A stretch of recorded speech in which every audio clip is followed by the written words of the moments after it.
নমস্কাৰ কৃষক বন্ধুসকল, আমাৰ ইউটিউব চেনেল প্ৰণৱজ্যোতি এগ্ৰিটেকলৈ আপোনালোকক স্বাগতম জনাইছোঁ।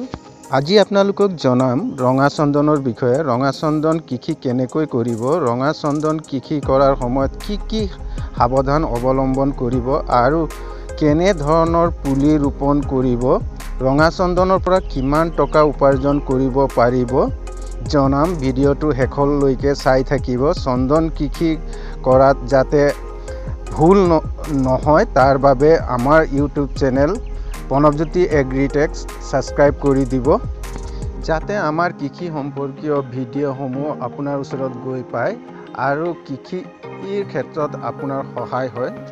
ভিডিঅ'টো আৰম্ভণিৰ পৰাই কথা পাতিম ৰঙা চন্দনৰ ৰোপণৰ বিষয়ে। ক'ত পাব পুলি, চন্দনৰ পুলি আপোনালোকে নাৰ্চাৰীত পাব, নতুবা পুলি যোগান ধৰা কোম্পানীত পাব, এজেণ্টো আছে আৰু আপোনালোকে অনলাইনো পাই যাব। কৃষক বন্ধুসকল, ৰঙা চন্দনৰ পুলি ৰুবৰ কাৰণে কিমান দূৰত্ব হ'ব লাগে? পুলিৰ পৰা পুলি 8 পৰা 10 ফুট আৰু লাইনৰ পৰা লাইন 10 পৰা 12 ফুট হ'ব লাগে। এনে পদ্ধতিৰে যদি পুলি ৰোপণ কৰা হয় তেতিয়া সোনকালে ডাঙৰ হয়। ৰঙা চন্দন লগাবৰ বাবে 2 ফুট দ আৰু 2 ফুট বহল গাঁত খান্দিব লাগে। গাঁতৰ ভিতৰত গোবৰ আৰু জৈৱিক সাৰো আপোনালোকে দিব পাৰে আৰু পোকৰ কাৰণে পুৰাদনো আপোনালোকে কম বেছি পৰিমাণে দিব পাৰিব। আৰু গোটেই গাঁতটো প্ৰথমতে আপোনালোকে গোবৰ দি বন্ধ কৰি দিব। তাৰপিছত পুলিৰ জোখাৰেৰে আপোনালোকে গাঁত খান্দি পুলি লগাব।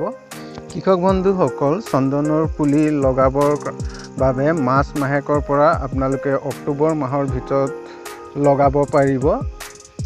আৰু ৰঙা চন্দন কৃষি কৰিবলৈ pH ভেলু মাটিৰ 4.5 পৰা 6.5 ভিতৰত হ'ব লাগে।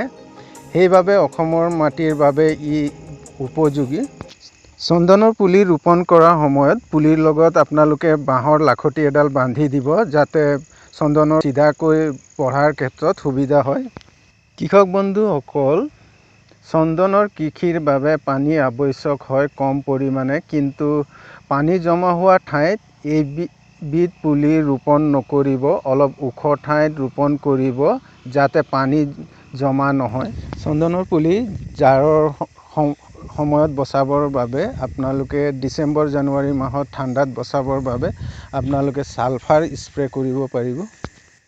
কৃষক বন্ধুসকল, চন্দনৰ কৃষিৰ পৰা কিমান টকা উপাৰ্জন কৰিব পাৰি যদি চাওঁ, বৰ্তমান ৰঙা চন্দনৰ বজাৰৰ মূল্য 1 কেজি দাম 24 পৰা 25 হাজাৰ টকাত বিক্ৰী হয়। আৰু অসমত 15 পৰা 16 বছৰত তৈয়াৰ হয় চন্দন গছ, আৰু এজোপা গছৰ পৰা 25 পৰা 30 কেজি কাঠ পোৱা হয়, আৰু এজোপা গছ 6 পৰা 7 লাখ টকাত বিক্ৰী হয়। আৰু ভাৰতবৰ্ষত চন্দনৰ কৃষি কৰাৰ কোনো প্ৰতিবন্ধকতা নাই।